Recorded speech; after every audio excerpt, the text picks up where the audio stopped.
શાળાએ વ્હીકલ લઈને આવતા વિદ્યાર્થીઓ સામે અમદાવાદ ગ્રામ્ય જિલ્લા શિક્ષણ અધિકારી એક્શનમાં આવ્યા છે।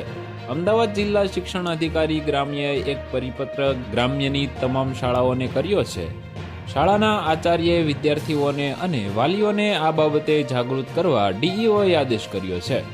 અમદાવાદ ગ્રામ્ય જિલ્લા શિક્ષણ અધિકારી કૃપા ઝાએ જણાવ્યું છે કે શાળામાં વિદ્યાર્થીઓ ટ્રાફિકના નિયમો વિરુદ્ધ અનધિકૃત રીતે વાહન ચલાવે છે। નાની ઉંમરના બાળકો વાહનો લઈને આવે તે ગેરકાયદે છે। ઘણીવાર આવા બાળકો શાળાએ વાહન લઈને આવે છે અને અકસ્માતની ઘટનાઓ બને છે।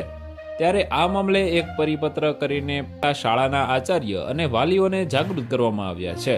આ પરિપત્ર બાદ શાળાઓને એક સપ્તાહનો સમય પણ આપવામાં આવશે, જેથી કરીને તેઓ નિયમોનું કડક પાલન કરી શકે। ત્યારબાદ આરટીઓ વિભાગના અધિકારીઓ અને ટ્રાફિકના અધિકારીઓને સાથે રાખીને ડ્રાઈવ યોજવામાં આવશે। તો વધુ માહિતી મેળવવા માટે ચેનલ સાથે જોડાયેલા રહો। વિડીયો પસંદ આવે તો લાઈક કરી દેજો। ચેનલમાં નવા છો તો સબસ્ક્રાઇબ કરી દેજો।